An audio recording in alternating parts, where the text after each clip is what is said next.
Welcome back to the Camel Connection podcast.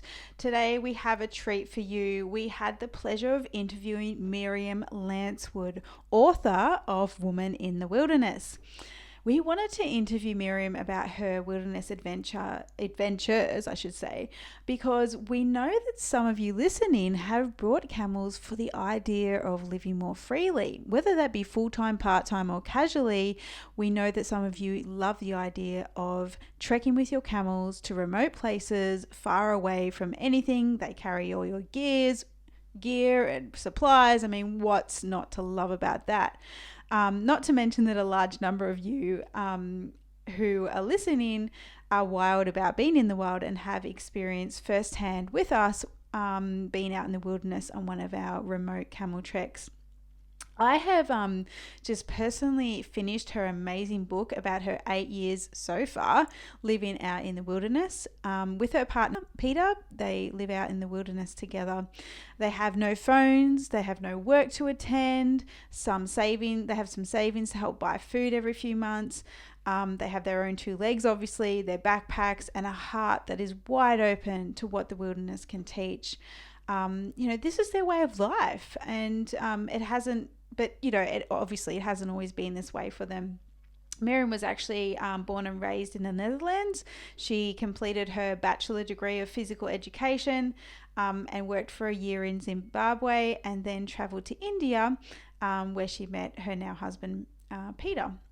Peter was a university lecturer in New Zealand, his home country, and moved to India to live like a modern nomad. And he had lived there 5 years in India when Miriam and him had met. Together they hiked over 8 mountain ranges in the Himalaya, journeyed through years through Southeast Asia, including Papua New Guinea, and eventually they ended up in Peter's home country again in New Zealand. When they landed there, Miriam worked for a while as a teacher when they decided to give up all their worldly belongings, yes, all their worldly belongings, and move into the mountains with a tent, a bow and arrow. But something interesting is hunting didn't come very easily to Miriam because she was a devoted vegetarian for almost all her life. These guys, they wanted to learn how to hunt and to survive in the wilderness. They wanted to find out what happens to the mind, body, and their spirit when living in the beauty of the wildest, in the wilderness of nature and on Mother Earth, just being with her 24/7. In Miriam's book, Woman in the Wilderness, which I highly, highly recommend you read, she writes about just that, her experience out in the wilderness. Obviously the challenges that they face, the changes in their physical, mental and spiritual health, and tells how her life looked from her perspective of living out in the wilderness since 2010, guys. This woman's amazing, very inspiring.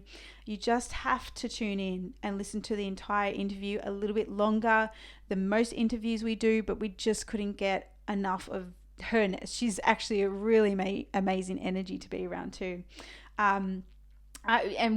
We promise that you'll feel inspired. Just leave this interview feeling completely inspired in your own way. Also, for those of you listening on audio, you can actually see the video interview on our YouTube channel and our Facebook page. Now, I'm just going to shut up now.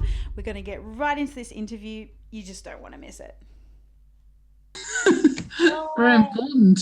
There's one thing that I remember. I've done all my research on you because obviously I've just finished reading your book and I tagged all these different pages and I've got it's full of highlights and stuff. I felt like it had so many important messages, and so I started YouTubing you, just to see what interviews you had done. And one of the ones that came up was the one you did it must have been Melbourne for the morning show or something. Oh yeah. And I think it was Today Tonight or something like that. And it was both you and Peter. And they're going through their serious questions because they always seem so serious, right? Yeah. And then one of the questions was, so people think you're nuts. Are you nuts? And you looked at each other and going, we're not nuts, you're nuts. Yeah, indeed. You didn't say that, but I'm I knew, I just totally understood that, you guys don't think, that it's a crazy idea. You think that much It's like normal to you. Yeah, I love that. Yeah. But then it came to my awareness that some people do think that way. And then I started questioning what we do, like with the camels and how we trek out in the desert with the children. Like we've got a 5-year-old, an 8-year-old, and a 10-year-old, and they've all been trekking since they were really little. And I don't really listen to the banter of what people have to say, but yeah, like a lot of, I suppose that gave me a bit of a view of people who think that we're crazy taking kids out in the desert with camels where anything can happen. Yes, indeed. Yeah, like they could have fun. Yeah. Yeah, a little bit of danger, and people think you're nuts for accepting that danger. Yes. Yeah. Yes. So for our listeners, if you could tell them just in a little bit of history of what you were doing before you went out into the world, decided to live out into the wilderness. Okay. Well, then the story starts quite long ago.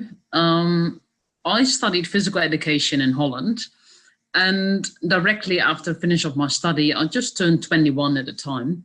I went to work as a teacher in Zimbabwe in Africa. Mm-hmm. And after that year, I thought, no, I will travel some more and go to India. And after traveling for 5 months, I met Peter there. Yeah. And we did lots of adventures, and we climbed the Himalayas, and we traveled overland to Australia and New Zealand. Okay. And when I came to New Zealand, I had to work as a teacher to get my residency because I came in via skilled migrant. And so I worked for a year there. And in that year, we had a cottage, we had a car, and we had quite a normal life. And during the weekends, we used to go out in the mountains and go hiking and camping. And I never want to come back on the Monday. And we thought, well, why can't we live out here, as another adventure? Because remember, we had been traveling for so long, and we were quite used to adventures. So we were quite ready for another sort of expedition. And we thought we're going to do this 1 year, and what happens after, we'll see. Doesn't really matter. And so we did 4 seasons. And because of the time thing with work, we started off in autumn. So that was quite a sort of a hard start, but very exciting nevertheless. Yeah. I know exactly how you feel. I was tour guiding in Kakadu National Park, and I'd get on top of one of the features, that's up there, and you could see the escarpment, and beyond it is Arnhem Land. Now, I don't know if you know Australia at all, but that area of Australia. But Arnhem Land is probably the same size as Victoria, so same size as New Zealand, perhaps at that rate. But it's all national park. And if you've seen Crocodile Dundee, that's where that was filmed. And it's Aboriginal lands. And I've actually lived out there many moons ago. And but I'd get on top with my group of people from Switzerland, Germany, France, Australia, New Zealand, wherever, 20 odd people. And I'd be talking to them, and then I'd look over at this escarpment, and I thought, why can't I just walk out there and live? I know how to do it. I know what food sources are there with my time with the Aboriginal people. Why shouldn't I do it? Why can't I? What was holding me back? Do you ever feel that? Like, what was holding you back before you left? Yes, and I concluded that's all responsibilities that I had taken on myself, which had just become a burden. Mm-hmm. So I thought, I don't want any responsibilities because it just holds me back, stops me living my life of freedom. And of course, you have very much responsibility for your own life. So suddenly the whole thing changes, and you are responsible for literally your own life in the mountains in New Zealand. Really, people often think that freedom equals money, right? Like that if you have more money, you're going to have more freedom. But what I think that we choose not to name freedom for what it is. And freedom, I truly think what we're all searching for is more time. And you can't make more time. You can only do certain things with your time to make it more enjoyable. Is that something you've experienced?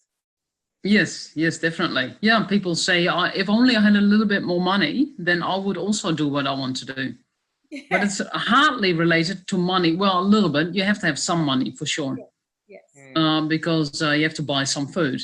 But if you are not addicted to comfort, then you can live very quickly a very free life. Yeah. So addiction to comfort is often something that holds people back. Yeah. And a big reason why we wanted to chat with you is because we reading through your great book.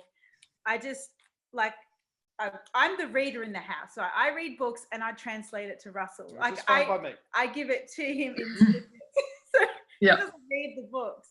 But I was telling him all these bits. I'm like, how much your experience in the wilderness, which is in New Zealand, which is a totally different environment to desert environments, but how much it relates to being out in the desert, like all the your thoughts and feelings that you translate into words into the book is often what we feel when we're out there. It's like there's a few instances in your book where you find like your senses are getting more acute, like you can smell goats for hunting, and that happens out in the desert, doesn't it? You just for sure. I distinctly remember way out in the middle of the arid zone with the camels, and I could actually hear the planet. It has a song. It actually has a vibration. It's the only place I've been able to hear it. And when you look at the map and you say, okay, well, it's 500 kilometers to the nearest dirt track. That what's out here that's making this hum, if you like. And it's almost a sort of a drum beat, but it's not a drum beat, obviously. And it's the planet, and I can only gather it's the wind against the atmosphere, and sort of grinding against the planet. It's scientific, yeah. Yeah. That's all I can imagine it would be, but never alone. Yeah, that's right. I know there is different senses of the earth, and I have had the same with the forest, that I feel the connection of the trees together, and they are as a one forest being. And those things come about when you're not in a house and when you're not with internet and devices, and you have some space and time, indeed, in the desert or in the mountains. Yeah. You realize that you're actually a part of something, not looking from the outside to something. You're actually yes, not an observer. Yeah. You remember the movie Avatar? Yeah. And you plugged yourself into the planet and you could connect to all the trees and everything. Yes, indeed. Yeah. That's how you would have felt, I should imagine. Yeah. Interesting that is similar things, slightly different again in the desert. Yeah. But ultimately we're doing the same thing. I mean, we're walking the earth, you're walking the earth, where our desire to be out in the wilderness with no connection to anything but Mother Nature, it ultimately brings the same results. And I think why your book, just so much of it just resonated with me and our experiences out in the desert. I'd love to read a passage, just a short paragraph from your book. It's only on page 85, so it's pretty early on, and you're writing to your sister Sophie, and you said, can you imagine a way of life so quiet, so timeless, so abundant and full that watching a single leaf fluttering from the trees, lifted into the air by a little breeze, turning silver in the sunshine is meaningful? To be rich enough to live without working and to live in the midst of such astounding beauty is truly a privilege. Yeah. Do you remember that moment? Yes, very. Yeah. Those moments are beautiful. Do you ever get the feeling like the rest of society is just missing out on so much when you're out there? Do you ever think of other people in that way? Yes, indeed. And I wonder, really, it sounds a little bit serious and over the top, but how do people keep sane Yeah, in cities? absolutely. I couldn't agree with you more. Mm. Oh, Because the forest and the mountains, the space, the time, the no pressure, the no stress Yes. is what keeps me sane. I gain clarity from this. And if I would live in a city, I would definitely go downwards. I would lose my clarity. I feel I go insane. Yeah. it's almost like there's a certain level of psychosis that people are operating on. Yeah, Different levels, of course, but we've all got some sort of level of psychosis, yeah, and you found your niche, obviously, and you're really comfortable with that, your level of psychosis or lack of, and there's all these other levels, but I can't imagine, living on the 23rd floor of some building without a tree around me. Mm. It's so disconnected. yeah, indeed. And people doing these jobs that they're not interested in and they know they are meaningless. Not all of them, of course not, but a lot of people have jobs they have no intrinsic interest in. Yes. I think that's a total waste of life. Yeah. Very sad. Yeah. Absolutely. It's just like that hamster wheel that everyone's so known about. The really interesting thing about, the audience that we talk to is a small percentage of people, not all, but a small percentage of people who have camels have brought camels for this idea of freedom, for walking off their property, leaving everything behind and just because the camels obviously carry all our gear. So I felt really sorry that you had to carry all your gear. Yeah, it's really heavy. All those stories of, how heavy your pack was at times when you filled up with food. And I'm just like, oh, thank God we got camels. Yeah, I don't know definitely. if I could do what you do just because of that weight bearing thing. So, I found that really kind of a highlight for me, at least, is that I don't think I could go hiking because I've got camels. Like I would have to use my camels to carry everything. Yeah, and it does make you very strong, though, Yeah. to carry your pack. Yeah. But yes, it is very heavy. But of course, you come into terrain that camels probably wouldn't go, climbing the rocks and mountaintops in it. Sure. So, Yes. Yeah. That's something I discovered in your book, is you really went off the beaten trail. Like, I think closer to the end of the book, you were on top of on mountains, and it was so cold you thought you were gonna die. yeah. You told the stories of how people have gone hiking. I don't know where it was particularly, and they'd walk past a corpse basically, and they'd literally been frozen to death, and like all these things obviously went through your mind, just so like you questioned everything by the sound of it. Yeah, indeed. Yeah, it can be very hazardous, especially the weather changing so quickly in the high mountains and the river crossings. And especially the glacial river crossings, you can't see at all where you put your feet. So it looks shallow enough, and then suddenly you're in a hole. And you go down, or that icy water comes up. It's really very scary. Yeah, but all of these stress moments are very short-lived. Yes. I mean to say that even in a thunderstorm, which is the most scary thing of all, the next morning it's all over. So stress is gone. It's quite different from the stress in society that is just ongoing and relentless. Yeah. Constant thunderstorm. Yeah. I suppose too, from when you started to, as you progressed in time, your skill levels got better, and your acceptance of those stressful times became greater. And so I should imagine that, when a situation came, after some time you'd started on your journey out in the wilderness, you just think, oh, yeah, well, I've done that one. That's okay. This is what we did. Okay, I could have done it better. So therefore we'll do it better. Yeah. Would that be Yeah, about every scary situation, yes, indeed, every scary situation is a learning curve. Yes. And the next one you think, oh, was nowhere near as bad as the last one.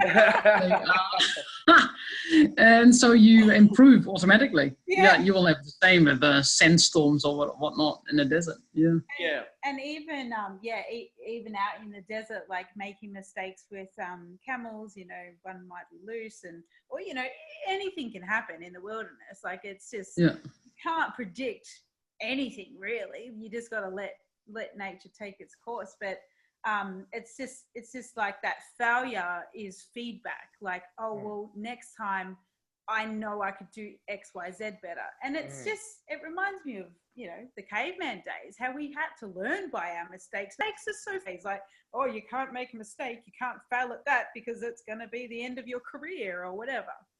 Yeah, indeed. Did you feel as though there was any sort of reservations, and how did you handle those reservations? Well, I guess, you know, I was 25. I was with Peter, who is much older and wiser and more experienced. Yeah. And I was just absolutely ready for an adventure. I sort of jumped in there quite ignorantly. Yeah. And I thought it was all a hell of a laugh. And only later I saw the difficulty. But I guess ignorance is bliss in this case. Yeah. And also, if you're young, you do a lot of things that you wouldn't do when you're much older. That's true. Yeah. And but yes, we did prepare for ourselves about a year, and we did training and that, and read a lot of books and all those other things. Yeah, yeah, we weren't stupid about it. Yeah, well, certainly Peter wasn't. Well, I think that's the important part. Is, and you know, you're hitting the nail on the head. Is saying that you had preparation. And you were wise enough, you know, to obviously do the preparation so that you had enough tools in your toolkit to be able to handle situations, regardless of how scary they might have come about. Yes, indeed. To be able to draw on. And that preparation time is important. Yeah, very important, because if not, you die. You die out in the desert and you die out in the mountains. Yeah, and I think a lot of people underestimate, or rather overestimate, their abilities. Yes. And also the psychological level.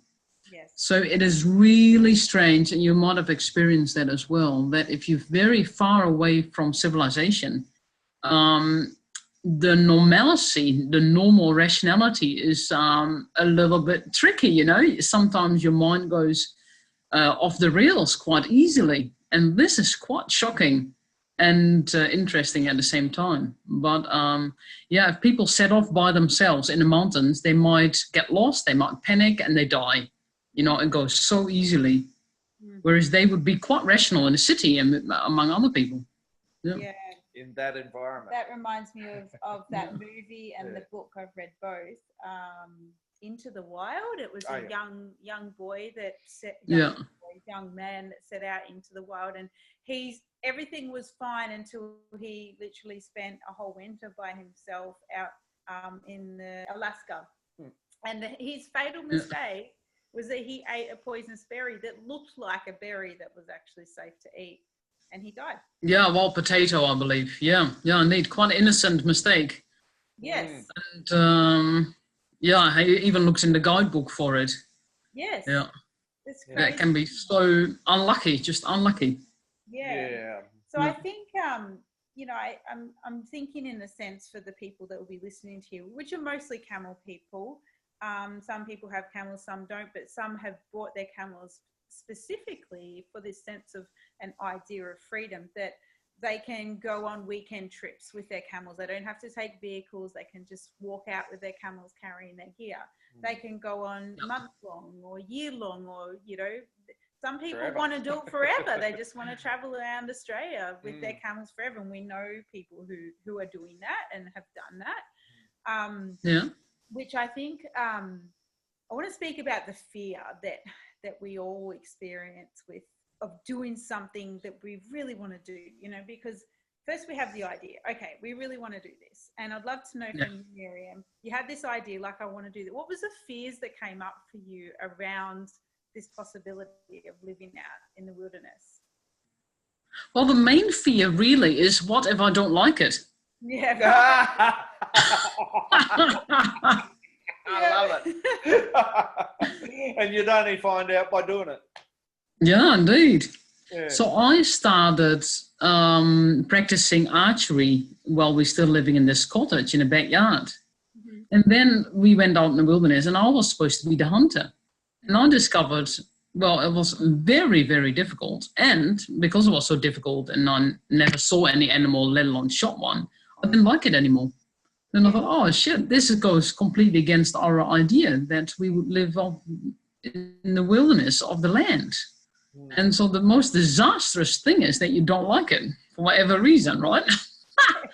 So, but luckily I persevered there, and after 6 months I was better at hunting. Yeah. And after 3 months or 4 months, I finally shot something, and then things started to roll a little bit. But it was certainly not easy. Yeah. No. Yeah. You struggled a lot with the bow and arrow, and then eventually you did resort to a rifle towards the end of the book. Yes. Yeah. Because Also because a rifle is much more humane, yes. and it kills the animal straight away, and the arrow wounds the animal. Yes. So this is sometimes quite hard, and I found it emotionally very hard to deal with. Yes. Yeah. Another thing is one arrow which you lose so quickly. I didn't anticipate this either. Yeah. Cost $15, and one bullet is 15 cents. Yes. Exactly. So it's very expensive activity, bow hunting. Yeah. Yes. Yeah. I Unless if you can make your own arrows. Yes, I sort of tried that, but it's really difficult. They have to be exactly straight and exactly the right weight, and the tip has to be correct, and the feathers, and it's almost impossible. Makes you Yeah. appreciate the you know, our Indigenous. ancestors. Mm. Our ancestors. Yes, did. it would have been so difficult. Yeah. One of my other fears was of getting lost. Yes. I thought I'd go hunting and I'll get lost because Peter is not there. I have to do this on my own. Yes. And I was really nervous about this. So, And so- it was, sorry, so just on that point, yes. did you have any form of technology like the GPS or anything like that with you No. as a safeguard? No, we decided not to take any machine of any kind on purpose to stay away from all this, and we didn't even have a clock. Yes. Excellent. We did have, yeah, we did have a compass though. Freedom. Yeah. So did you take the compass out with you when you went hunting? No, not really, because I found out that you never get lost, because in New Zealand there is big mountains, and in between the mountains is a river, and there's a roaring river, and wherever you are you can hear the river. Plus you either go up or down. It's really easy. You never get lost. Yeah, it's like Australia. It's an island. You're always going to reach the ocean. In Australia I get lost straight away though. But out in the desert, it's very, very easy to get lost because all the sand dunes look Yeah. the same. And Yeah, They all look the same. Yeah. Yeah, I no did wonder- guidelines, no point. I never managed to get lost. So that explains it. And I can, I was born and raised down here in East Gippsland, where we always had mountains and water by me. So I always feel like I've got a really good sense of direction when I'm in my home environment. But then you put me in the desert and I'm like, shit, I'm going to have to use a compass or learn how to use a map and compass because I'm going to get lost here. Yeah, definitely. And yet myself, I can walk out there and have a look at the trees and say, oh, that's north, because of the trees. Yeah. Oh. They bent. Well, yeah, I mean, especially bushes and that, there's more foliage on the northern side than what there is on the southern side. Yeah. So there's. Oh, yeah. You see the dominant wind. You can work these things out, and Yep. those sort of skills are great, eh? Just, knowing full well that you can now go out, do it, come back into the little hut or whatever, get onto Skype and have a bit of a yarn with some crazies from Australia and then go make that again. How fantastic. Yeah. What a great life. It is. Yeah. I want to speak a bit more to the fear because, I mean, let's face it, this is why people don't do what they want to do is because they just fear it so much. They think about all the what ifs. What if this is going to happen? What if that was going to happen? Because I was planning my own personal solo expedition with camels and one other lady through the Gibson Desert towards Western Australia. It didn't turn out because I got pregnant and all that sort of stuff. But I remember I considered the bow and arrow too. I'm so glad I did. Because I'm thinking, I don't know why you didn't pipe up more about it, because like our biggest threat out there is bull camels, right? Like having bull camels charge at you. Imagine trying to get your bow and arrow trying to shoot a bull camel. You get it and it just keeps running. And so I'm fully convinced rifle now, like yeah, you just irritated it and you would just make it more angry with an arrow sticking in its shoulder. Yeah. Oh wow. How about Peter? How did he like with the preparation? Did he have fears, and what sort of fears did he you guys talked together, obviously. Of course you did. But you know, from your perspective, I think he was more than I, afraid for the cold. Yeah, because he comes from quite a warm part of New Zealand and I come from Holland, so I never thought New Zealand was that cold. Yeah. And feels the cold a bit more. Yeah. And I tend to just get more active and run around and get firewood and that. Yeah. And he feels a bit more paralyzed with the cold. I think the cold would have been a concern. Yes. And so he's very worried, well, he still is, about firewood. Yeah. So the first thing he does is getting firewood. He was concerned about weather because he knows the country so well. And but we solved this quite easily with always taking the right gear whenever we go out. Yes. Even in a beautiful day, go out with jacket and raincoat and woolen jumper. Yes. Yeah. Yeah. The New Zealand weather actually sounds a lot like Tasmania. Well, here, yep. Victoria, just it changes so quickly, especially Melbourne weather. But I loved what Peter said one, like in your book, and you wrote it down, which was really good. You were in Papua New Guinea, and you know it's dangerous there. It can be dangerous, and you got your stuff like that. And then it occurred to you to ask Peter, you know, if he's worried. And you said, "Are you not worried about these enemies? You're afraid of, you know, whatever goes on in the jungle there." You asked him, scanning the thick vegetation for leeches, snakes and spiders, and he said, "No, I simply refuse to believe that I'll fall victim to violence of that kind. I would have missed many magnificent places in the past if I believed otherwise." So true. I loved that. I'm just like, if we all, like, often, sometimes when we fear stuff, we bring it to life, right? And we deny ourselves these awesome opportunities to take camels trekking out in the desert or through the bush, or for yourself going out into the wilderness. Yeah, yes, indeed. And you miss out all these things. Yeah. One fear might not even be true, like me getting lost. It's absolutely out of the question. Yeah. And you've got to find that out. And you really struggled with the being by yourself initially, didn't you? Yes, indeed. I didn't want to go anywhere on my own. I guess I was scared also. Yeah. It's all rather foreign, and but I thought, okay, I'll go practice. I'll practice just first a few hours, then an afternoon, then one day, and then a few days, and then a few weeks or a few months. Yeah. So practice is really good in those situations. And if you tell yourself, just go practice, also means that you can make mistakes, because that's the definition of practice, isn't it? Yes. Do you ever feel like you're not part of yourself, or you know that you're somewhere else? Yes, indeed, and that especially comes with hunting. Yep. So I go off in the afternoon, and I really feel that if there is thought, then I cannot listen properly, because thought is very noisy, isn't it? Yes. And so the mind calms down by itself. Sometimes I have to sit for a long time and look out over the valley down below if I see something. Mm-hmm. And in that time, I also feel that I almost have to cease to exist, because if not, the animals know I'm there. Yes.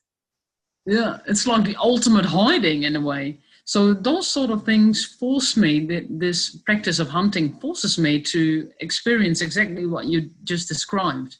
Yeah. which in our modern society, we call that meditation. Yeah, indeed. And you pay for classes, exactly. Isn't that amazing, just comparing, how we're also wound up about our responsibilities in life, and then to take that break away from our racing thoughts. For you, it seemed like your meditation was hunting at the time, and yet we pay to do expensive programs, possibly get into more debt to do those expensive programs, to learn to meditate, or to buy apps and listen on our devices, to meditate. Like, it's just that contrast, which I appreciate, because a lot of us get so wound up in our own lives that we forget what life is truly about.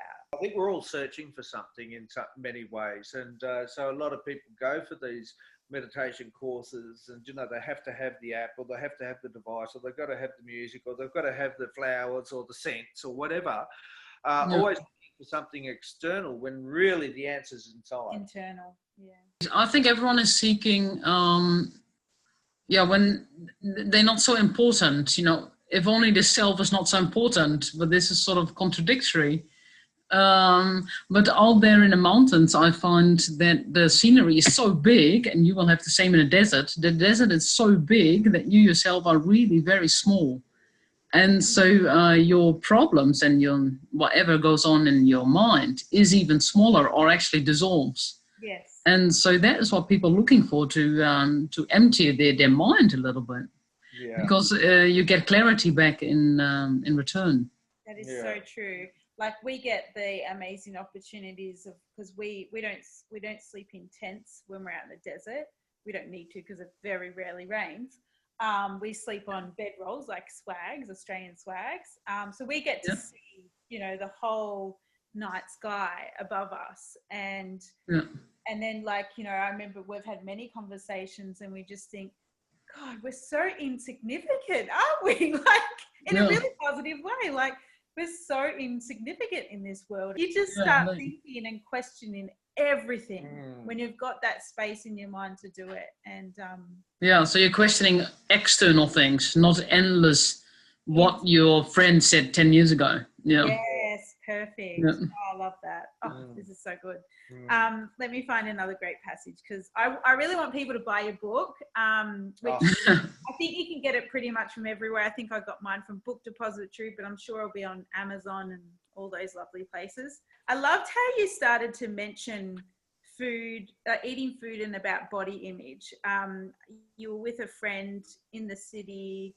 You'd just come out of the wilderness, and she said how much, you're talking about bodies, and you mentioned that being in the wilderness makes you very active, and she said, oh, I'd love to have biceps like you. And you turned to her and said, but what for? You work in a hospital. I just, first of all, I loved how direct you were, because that's exactly how I would say stuff. But second of all, we don't think about that stuff. Here we are, trying to make ourselves look like something that we're conditioned to feel like we should look like. And yet, if you type in a computer all day, you don't need massive biceps to do that. But it's just a body image thing. It makes us feel good, and makes us feel, I think, if anything, it puts us back to our roots of our ancestral history, evolution and stuff like that. What I find most difficult is when I'm in the city and the cupboards are filled with food, and it's really difficult to not eat it all. And when we're out in the wilderness, it's, first of all, we just have flour and rice, not so very exciting. But also we have to preserve our food, because otherwise we're going to run out in the end. Yeah. It's all so simple, and the complexity of a life in the city makes just burdens you with, you have to make choices, and you have to think of not eating too much, because otherwise you're gaining weight, and it's very difficult to lose again, etc. And going back to that choices thing, I think that we have so many choices in the modern life that it's overwhelming. Even something simple like looking in the cupboard. Like, I hate cooking dinner at night time, because I'm like, what are we going to have? Like, there's so many options, right? Yes, indeed. Well, Russell would just go with rice. Because he's used to that. Just plain rice? Sometimes, but I mean, yeah, anything with rice, that's great. He'd eat a whole bowl of plain rice quite happily. Yeah. That's when he goes out trekking by himself or whatever, his emergency stash is 5 kilograms of rice. Mm-hmm. Oh, wow. Yeah, that could last a long time. 5 kilograms of rice and 2 litres of pork. Any water? Oh, yeah, of course. But we can carry all that stuff because the camels, of course. I agree that there's too much choice in modern day life. Yeah. And drives you crazy. It does drive you crazy. And it really, but that's called freedom. Yeah, exactly. And we can simplify things if we choose to, but... There's a scene that's in a movie called The Hurt Locker, Iraq War, and a guy goes over there, he's part of bomb disposal. He has all these experiences over there in Iraq during the war and comes back into mainstream America and meets up with his girlfriend again and goes to a supermarket and she says, "Oh, we need some cereal. Can you get some cereal, please?" And so he goes to the aisle with the cereal and he's just looking left, he's looking right, and all the different packets and different brands and different, hoochie coochies or whatever, all sorts of stuff. And he's just going, what am I doing here? Why do we have anxiety? If this is what life's about, I'm in the aisle looking at, will I get Fruit Loops or am I a Fruit Loop? Yeah, it's just too crazy. Yeah, and as I said, this is called freedom. More choice, the more freedom you have. But you don't realize your choices until you have limited choices, right? Which I think everyone, at least once in their life, should do something extreme. And I know not everyone will, because that's life, right? There's, Russell and I often talk about the 1% of the population, the 1% of people that are willing to do what you've done, Miriam, go out into the wilderness, live out there, or, for us, go out camel trekking and live out in the desert and just things like that. There's that very small 1% of people. Yeah, who do something extreme like us. But it would be good for everyone to do something they can be truly proud about. Yes. Because that gives an experience that cannot be taken away. And it gives sort of this authentic strength. Because they know they've done something. And for that, they had to overcome some fear and have to come out of their comfort zone and to step into the unknown and do it, and that gives some strength. It's a bit like an inner fire, and of course it spreads as well. I think a lot of people do that. It might be they go ahead and become a creator, or an artist, or an engineer or an architect or something like that, and they've overcome certain levels of fear of maybe going to university, maybe fear of passing university, fear of getting that job and going out in business for themselves or whatever. But I think that you're right on the money of going through those fear barriers, but getting in touch with nature and yourself at the same time is a really big thing, and most people will not do that. They won't, for some reason, accept nature into their lives, and 100% surrounding them, like that 1% that we're talking about here. You have to go into nature. Yeah, I do see a lot of people who say, if only I had a partner, and I do understand that. I'm not sure if I would have done it on my own. Yeah. But then they said, if only had a partner, but I think, well, find somebody and try to live together, because a lot of people can't live together. That's a whole other story, but it's quite an art to live together, because you have to give and take and accept things and not defend yourself all the time, and so there's two things: to do what you want to do in nature and to live with somebody. Yeah.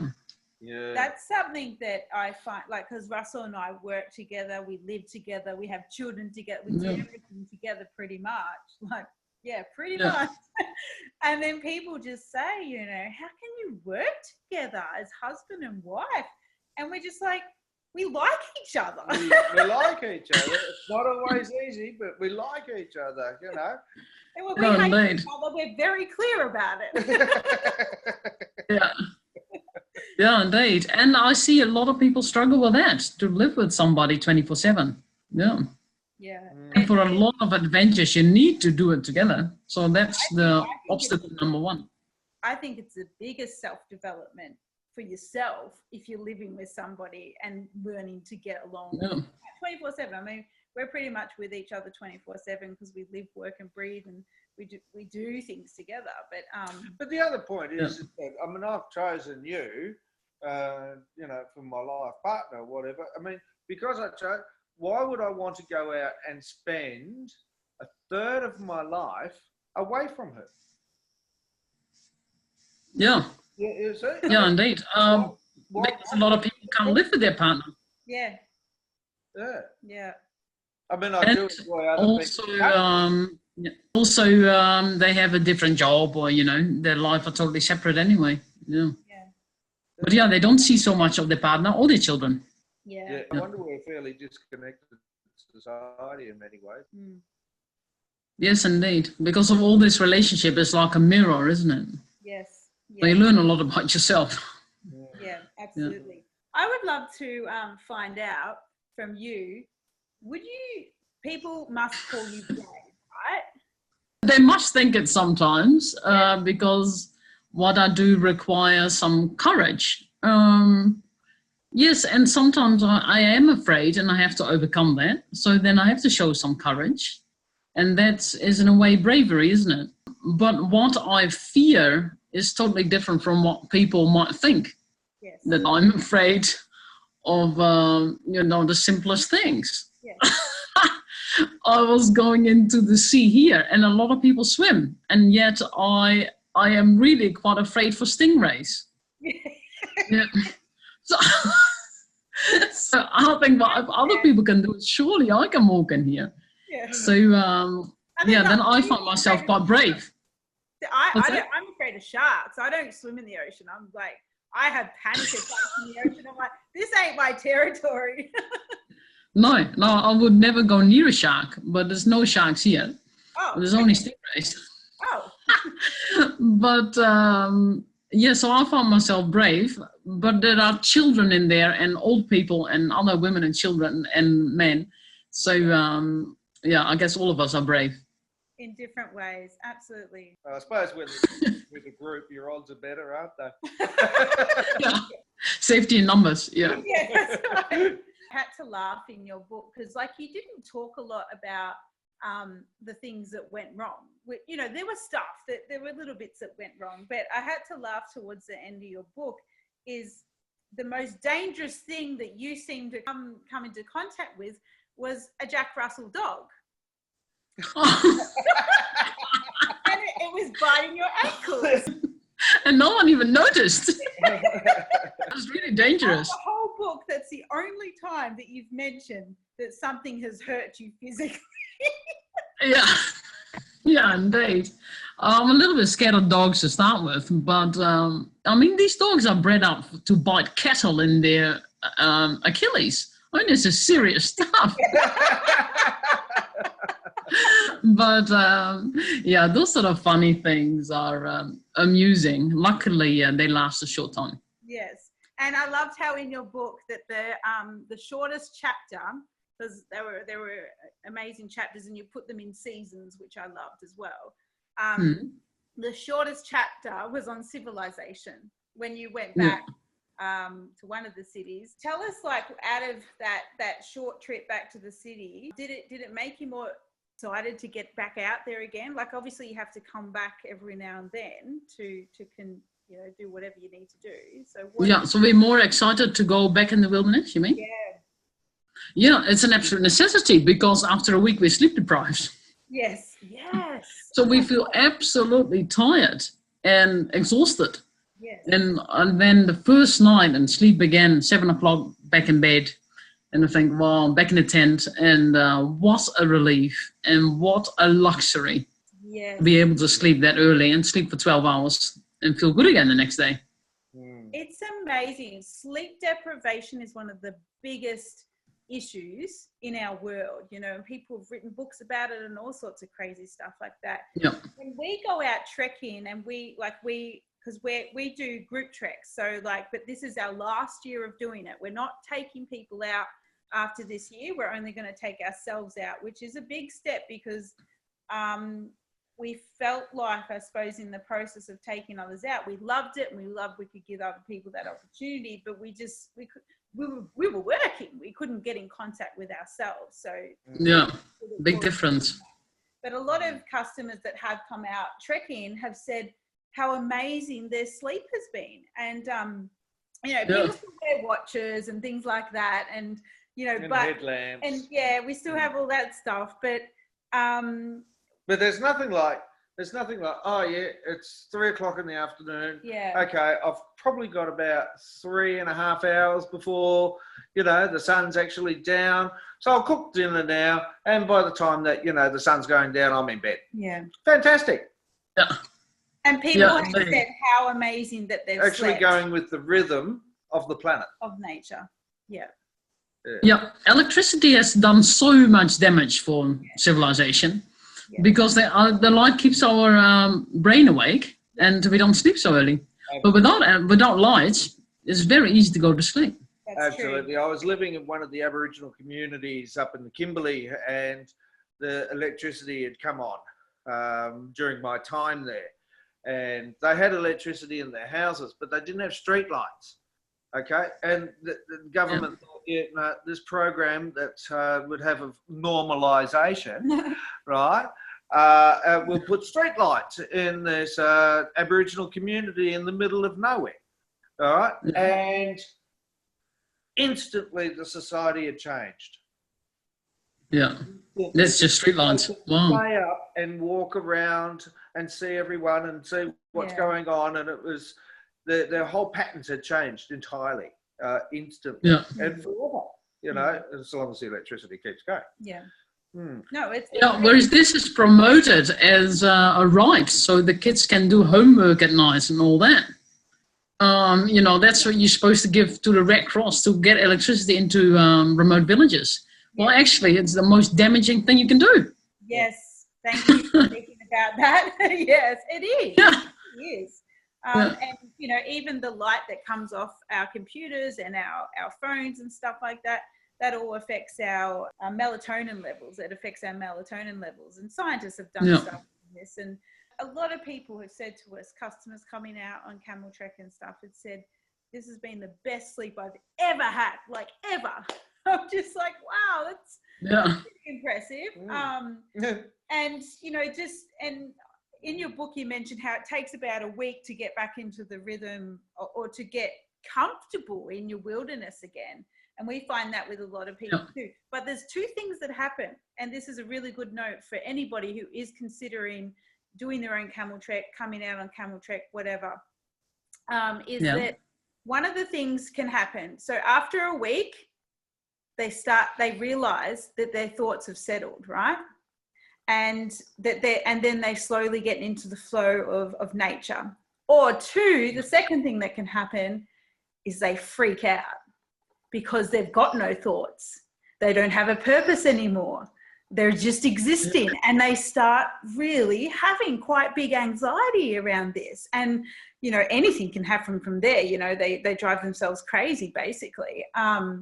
So that's two things that I've noticed have happened with people, which really goes to show there really is that 1% of people that can be comfortable in their environment. And I've been both of those people. One, very calm, you know, and secondly, like, I struggle with anxiety. So, you know, sometimes when I go out there, I'm just like, whoa, I'm really feeling like I've got, you know, I'm not thinking about all the worries back home or whatever. Like, I've had both those experiences, but it's really interesting to know. Did you ever feel anxious out there without having so many thoughts? Yes, and then because everything becomes more intense, same sort of intensity as a room full of people, like thousands, and they're all quiet. So there's sort of tension. Mm-hmm. That sort of intensity you also feel in the mountains, maybe because of the lack of thought in these. And you have to be very organized and very calm at all times, not to freak out or to have any panicky thoughts, because it can go wrong very easily, very quickly indeed. Yeah. It can happen in desert, definitely. I've had In desert especially. Yeah. Mountains, desert. The other way, Any extreme environment. rather than looking at the world from outwards coming in like this, that here's your center of your universe and everything's out there. So never alone. Never alone. And this is what I've found. There's two ways of looking at the wilderness in that respect. Is the inward way, where everything closes in on you and it's up in the mind, all the worries and all the stress that comes in from your daily life comes closing in on you, or looking at it from the other perspective, from your world, and realizing that you are the center of the universe, your universe. Indeed. I think that in the desert might be slightly different. I felt a little bit like what you had described, but in the mountains you feel, maybe because of the natural barrier that you're in a valley, that you feel like civilization does not exist. Yeah. Well, only evidence is the occasional airplane. Even that is a surprise when we see one. But I feel never alone because of the animals. Yes. I see the hare, and they live in exactly the same place, and the deer and the rabbits, the possums, and so I feel very much part of that. And human/animal kingdom. How wonderful it is when you come across those animals that have never experienced a human being in their life, and they're not scared. Indeed, and they're very puzzled. Especially goats have that tendency. Yeah. And they look at you like, what's this? Yeah. And there's been circumstances out in the desert where wild camels, obviously we've got a lot of wild camels in Australia, or feral.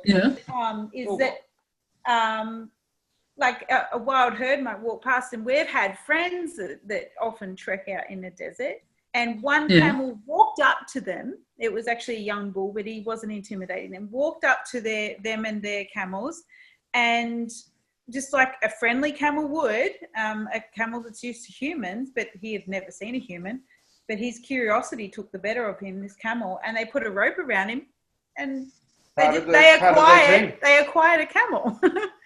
So Oh wow! Yeah. Some are like that. Yeah, some are just curious and want, if sometimes they're ready. It's like the connection is ready. Yeah. Like and are they naturally quite calm? Are they a quiet animal naturally? Very, very cool, calm, collected, very curious. That's why we love them. Without any sort of experience of the humanness, or what a human can be like. They had no concept of what a human's like, and it's just another organism. And if the human's not demonstrating any sort of signs of fear or of defensiveness or offensiveness, but just simply being, then the two are connecting. That's exactly how we train camels too, is just by peeling back our layers, and we teach others how to peel back their layers of fear in order to be able to deal with camels. And that's why it's such an important animal, really, to everyone needs to be around a camel once in their life. I have to mention, I'm not sure if you're aware, but how I came to know about you was the Marie Claire Australia magazine. And did you know there's a feature article of you in here? No. All right, let me show you. Because I'm actually in the same magazine. There's a feature article about me too. Oh, really? Yeah, and so here you are, right? And I love this one where you're topless and you look very much like you're primitive. Is that me? Well, it could be a Photoshop version of you. Look at, and then a couple of pages over, so you're on page 57 and I'm on page 68. I'm the camel whisperer in this particular situation about our trip to Mongolia, and I wouldn't have never bought this magazine if I wasn't in it. No, indeed. Me neither. But I was in it, Still haven't and seen then I actually thought, well, I might take a look at the magazine, just to see what's Yeah. in there. And I saw your article, and that's how I came to learn about you and your book. So I bought your book. Oh, wow. And I saw Yes, thing, very. I saw a thing on television with you in it. So yeah, Tara pointed this out. She's over the book. I'm going to read the book, and I said, "That's nice. I don't read books really that often, So I apologise. I probably will get into it now. And then I saw something of you on television, and you'd gone into the city and you were busking to raise a few bucks. And I thought, Oh, yeah. shit, she plays the guitar as well. Yeah. Wow. Yeah, so that's how I make my money, really, by busking, which is such good fun. And I just go to supermarkets, and where they bring the trolleys, that's where I sing. Yes, That's great. And I love your simple system. Like, money can seem so complicated in our systems, but from my understanding, you both had savings and you live off the interest, and you just top up by busking. Is that really that simple? Yeah. Genius. Yeah. Yeah, because if you don't pay rent or a mortgage, the cost of living can be quite very much reduced, because we basically only pay for food. Yes. And then we try to hunt and gather a lot. And, it's now awesome and it's fantastic because we eat mostly apples, feijoas, figs, pears, all that fruit, nuts. It's brilliant. Right. So we can wrap up here. Is it 8 years now you've been living in the wilderness? Pretty much. Since 2010. Oh, yeah. Well, okay. 8 years. Yeah. 9 years. Tell us what's happening for you now. Like, tell us when your next trip's going to be. Obviously, you're in town at the moment. And, yeah, anything else is happening, like the female epic expedition. I would love to hear more about that. Yes, we finished our trip in Turkey last year.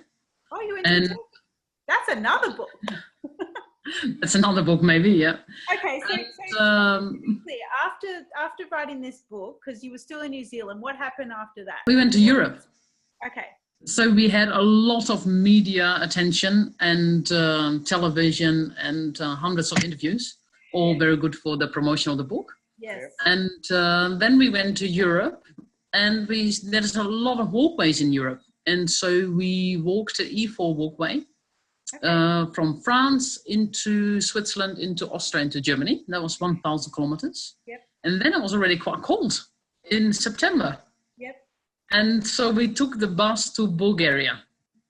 And we walked another trail, another 1,000 kilometers, 500 through Bulgaria, another 500 on the Likia Way in Turkey. Mm-hmm. That was fantastic. And by the end of that 2,000 kilometers, which was after the TROA 5,000 kilometers, Peter had enough. Yeah. So he said, I'm not going to walk without a camel or a donkey again. Where are you people? Yeah. Because the backpack is just too heavy for him. And then I thought, okay, but I'm not quite finished, and I'd love to organize an expedition. Yep.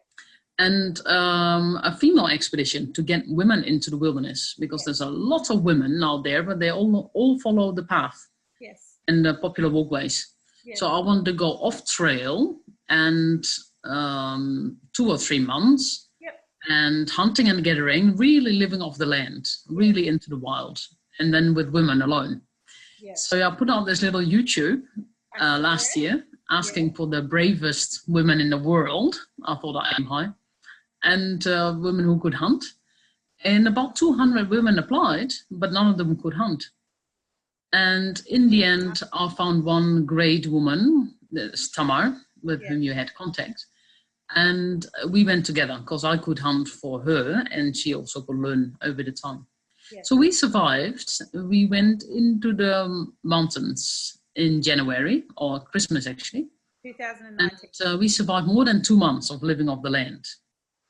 And this was a fantastic adventure.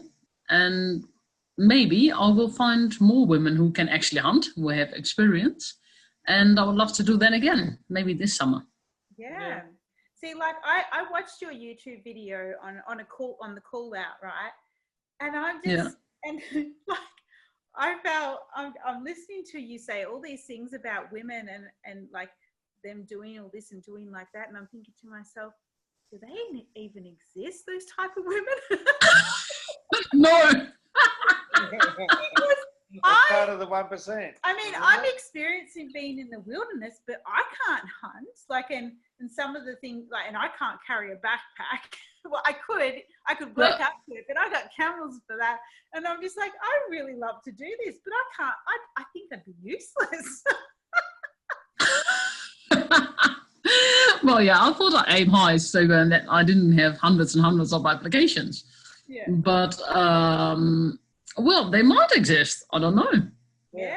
You never know. It's really interesting. And like, I mean, if you put a call out, and I'm just putting this out there just in case you feel inspired to do it. Hint, hint. Yeah. If you feel inspired to teach women how to do that, now I'd put my hand up for that, because Yeah. that would be a whole other experience. So you have like your preliminary training on hunting and stuff like that.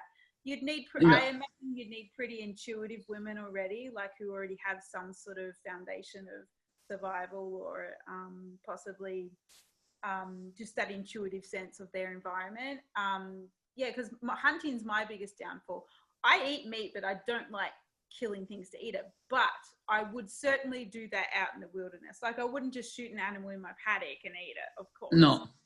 No, different situation than survival situation, yeah. And you've got pests out there in the New Zealand wilderness, like possums and all that sort of stuff. So you're doing the environment a favour in some respects. But yeah, like something, because I think we're so disconnected. Like, and we really don't have the time. We think we have all this freedom of choice, but we really don't have that time to learn to do things like hunting and gathering and things like that. Like we might grow our own veggies, but that's not gathering. You're growing your own vegetables in your back garden, you know.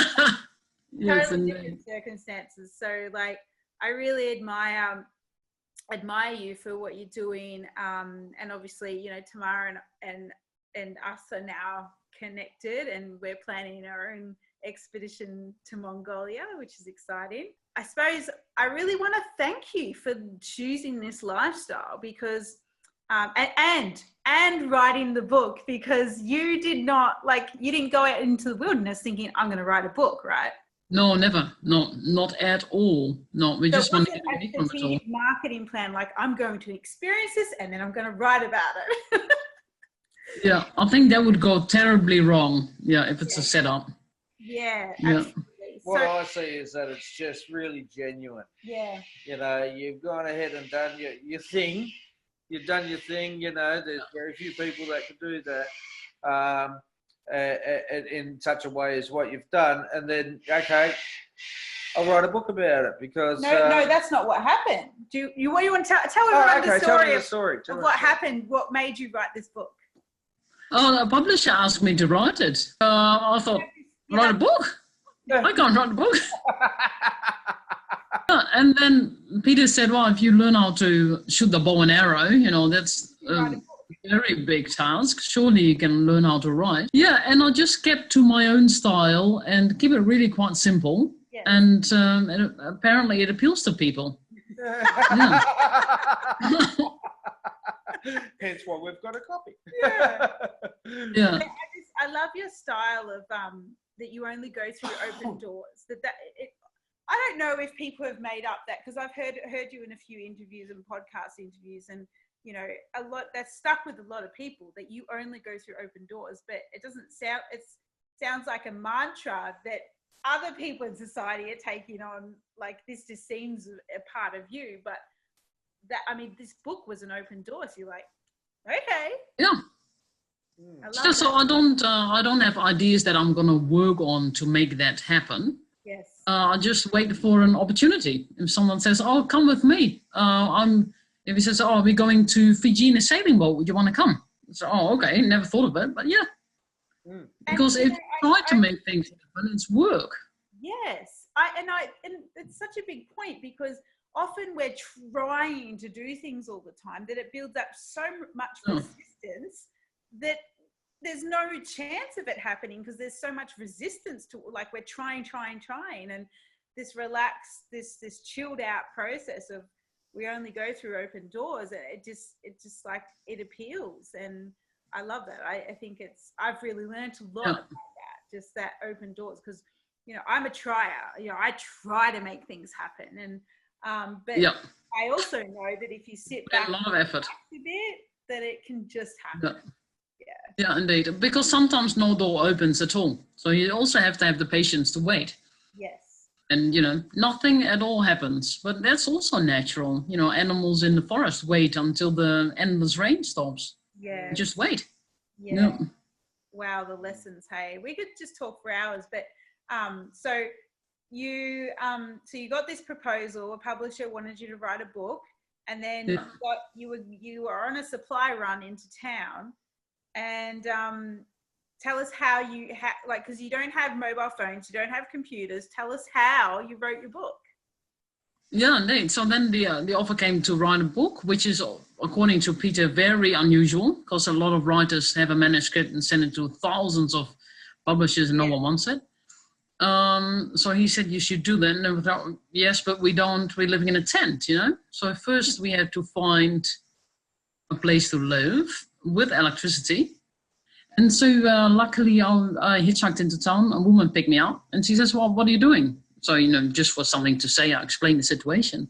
And said, I come to my farm, my station, huge sheep station, 80 kilometers out of town, very far. And for New Zealand standards. And you can go and live in the cook's cottage. It hadn't got any heating, no hot water, but electricity. Yeah. And so quite primitive, but that suited us well. So we lived there for 4.5 months, and somebody gave me an old laptop, and I wrote a book. Good. Just like that. Wow. It just says so much about, I think, society and how we just try to make things happen all the time. But if we just chilled out a bit and trusted, this is the thing, we don't trust ourselves and external forces that things can happen. And also, it's a little bit like the conditioning within society. If you're not seen to be working at something, you be labeled lazy, or, you know, it's not working. Yes. And so, a lot of people wouldn't want to be seen to do nothing in the waiting time, you know? Yes. So it's very important to be able to do nothing. I told Russell when I had finished your book that I said to him, it was like, because Russell's written a book too about his 2-year expedition through the desert with the camels. And I said, reading your book was like reading his book, except for totally different environments. But you both spoke about what I feel is like the most important thing is being a voice for Mother Nature, basically. Telling people how it is to be out there, and that I really want to thank you for the lifestyle that you've chosen to live, because you've chosen it, and you know, some people are homeless and they feel like they haven't chosen that, so it makes them feel disempowered. But you've chosen to be different situation. And I want to thank you for that inspiration. You know, and I think for everyone it's different on the message they get out of your book. But for me, it was like you're the voice of you were the voice of Mother Nature, and that really needs to be spread, I think. Yeah. Your inspiration. Yeah, definitely. Thank you. Well, thank you. Thank you so much for having me. Hey there, if you've listened to this interview with Miriam to the end, we say hello to you, fellow adventurer. If you're wild about being in the wild and you want to get back to basics, walk the earth and get a sense of who you truly are, then we have the perfect getaway for you. This year, 2019, is our final year in which we are offering our 5 and 10-day camel walking expeditions to the wider public. After that, we're venturing out on our own camel expeditions, but we want to give you this final opportunity to join us for one of our final camel treks. Head over to camelconnection.com, hit the menu bar and click on Camel Safaris before it's too late. We'll see you there.